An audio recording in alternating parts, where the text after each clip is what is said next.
You know, we don't engage enough with smart people who disagree with us in this world nowadays, and there are some good reasons for that, and there are some good reasons why we haven't had a lot of conservatives on this show, including the fact that they have enormous media machines working on their behalf, and including the fact that there's a lot of noise and not much substance, and it sometimes gets just tiresome to engage with that, frankly. But our next guest, I would say, is on the rightward side of the spectrum, but has written a book filled with ideas worth considering, worth engaging with, worth disagreeing with, or agreeing with. Who knows? So I wanted to bring him on and talk about that, all of that now. Charles Sauer is an economist and a writer based here in Washington, D.C., and his new book is entitled Profit Motive, What Drives the Things We Do. First of all, Charles, welcome. Thank you for having me on. And did I get the title right? You got the title exactly right. When you're hot, you're hot. So tell us briefly the fundamental premise of your book. So the fundamental premise is that as individuals, we're all driven. As organizations, an organization is driven.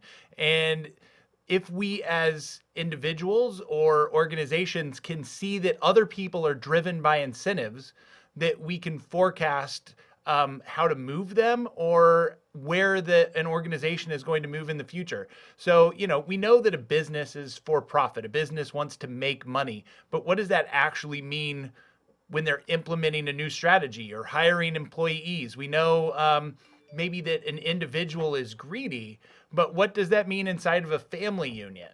And what does that mean for a church? Or what does that mean in religion? And so in our lives, there's incentives and there's motivations all over the place. And so profit motive for me is a way to describe that and then show where that affects us and actually how that percolates in everyday life. And politically, I mean, given your introduction, I think that there's these things that politically on the right, that the right believes in, that if you actually look at motivations, the free market actually moves in the other way a lot of times. And so I find it interesting that there's this way that if you apply profit motive and you actually apply the way an economist looks at the world, that you might come to a different policy solution than what we currently have.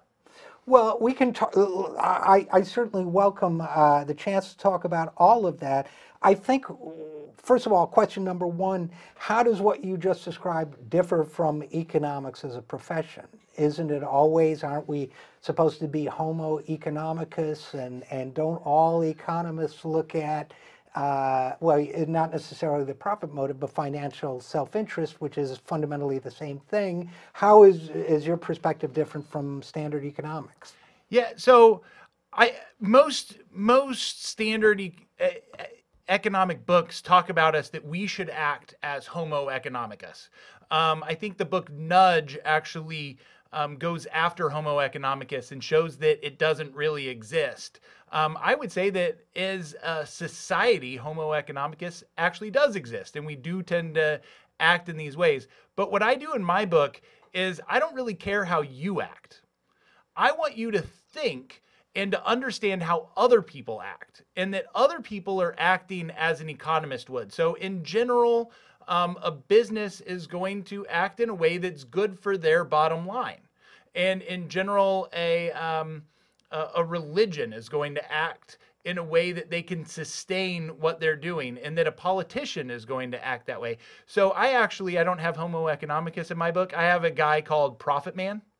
And at the end of each chapter, we discuss how Profit Man is going to act in a certain situation. And so for me, it's not the way that you should change. It gives you the ability and the tools and the method to look at the other people in life, so you can kind of affect the way that you either leverage them or the way that you deal with the way that they're going to act. Well, let's talk about corporations for a second, because I think that as a great example, I would say that the overall sense, corporation is directed by the individuals who run it, right? Yep. And I think that there's a strong sense in this society among what I would call left-leaning business experts and economists, that the motivations of the people who run corporations have changed over the last 75 years. That, for example, if my grandfather started a watch company, just to make up something, that my grandfather's motivation was to pay his workers well, so he had a stable workforce, to make sure that people understood he had a product that would last a long time and was of sound quality and so on.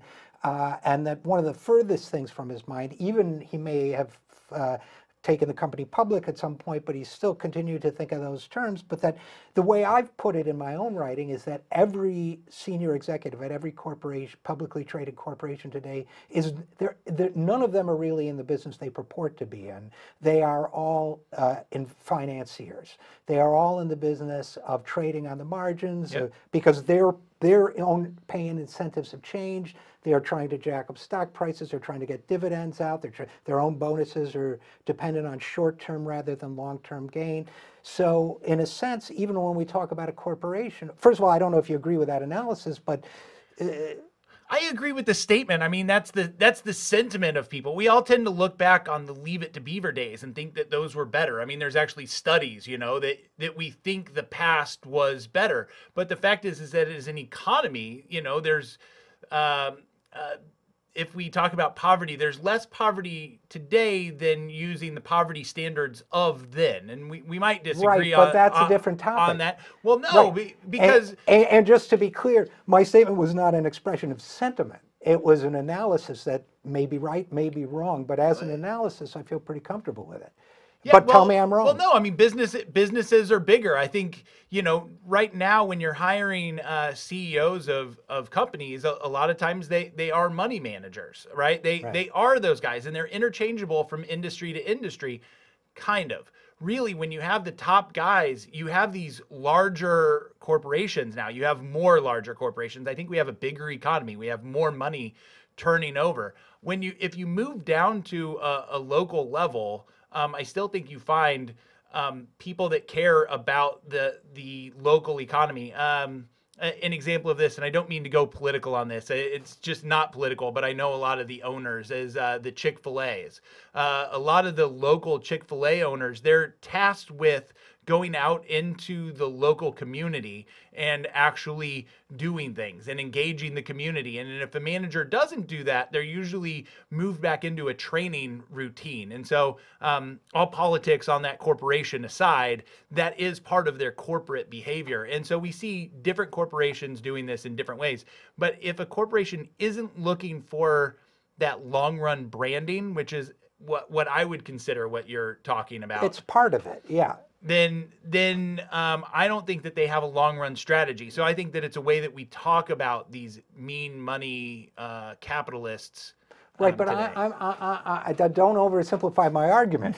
That's not what I'm saying. I mean, I think that plenty of people do meet that qualification, but I am saying something very specific, which is that corporate executive incentives have changed, and that as a result of that change, corporate executive behavior has changed, therefore corporate behavior has changed. So for example, what you describe, which I could call a sentimental description of small town corporate behavior, has some truth to it. But it has truth to it because a Chick-fil-A manager who wants to keep his or her job needs good community relations, needs people to think well of Chick-fil-A, they come in. But it's not just these expressions of corporate responsibility, it's also employee retention, it's also some of those other things. So I guess what I'm really trying to say is I think we've seen more corporate misbehavior because A, there are incentives to misbehave, and B, there are very few disincentives for misbehavior. Those last two statements, I completely agree with. I don't think that there's more incentives. Maybe there are more incentives to misbehave. What I would explain that we see this as the government grows and gives some of those guys more protection through the different layers of regulation. I mean, really, to be a CEO of a mega corporation now, you have to fit a very thin layer of qualifications.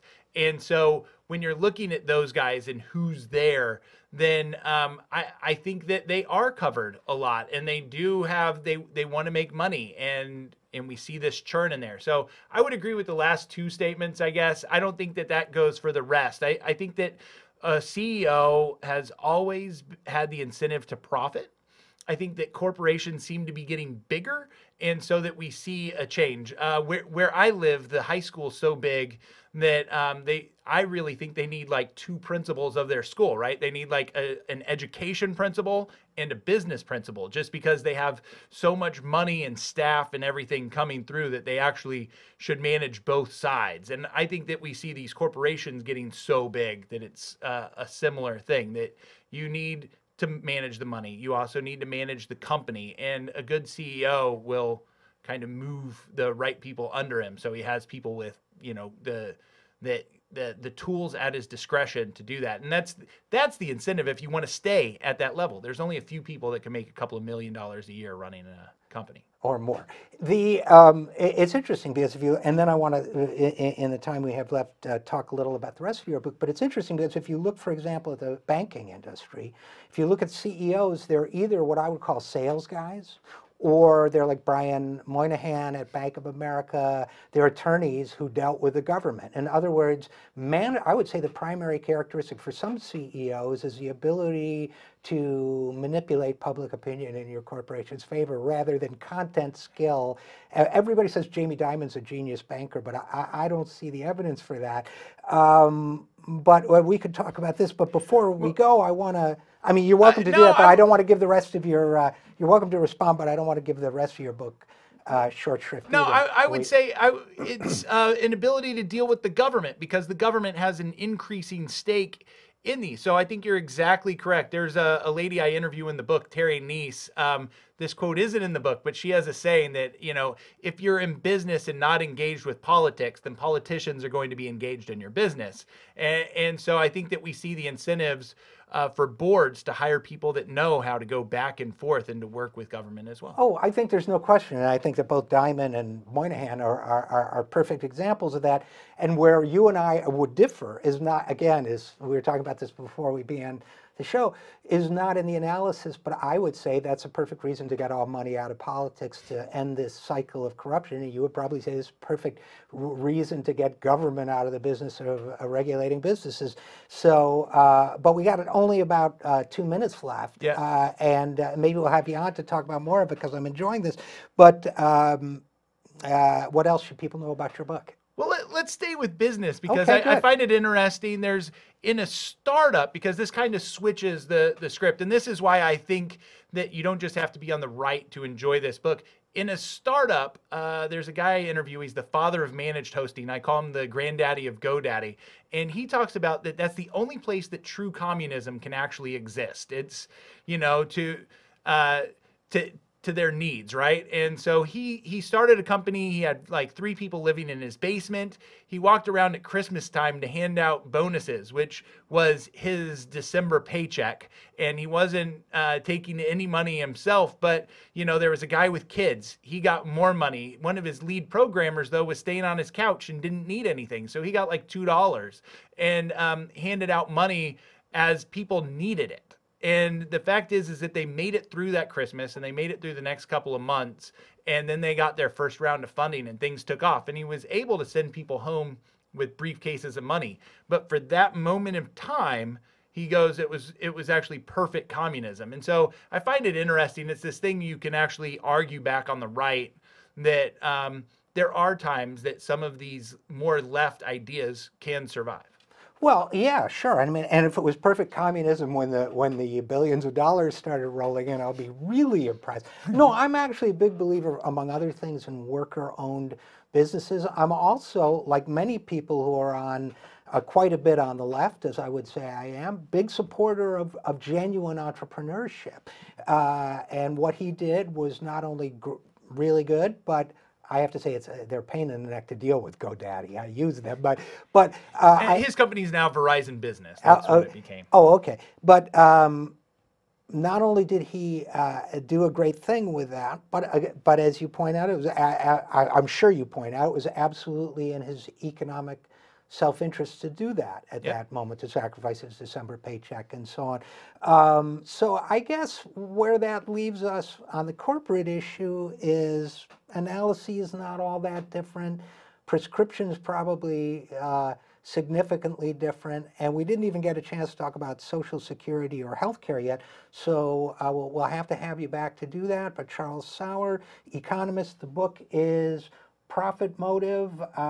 Help me again. What drives the things we do. I keep thinking of the way you do the things you do by the Temptations, which is not the topic. But Charles, thanks so much for coming in. Thank you.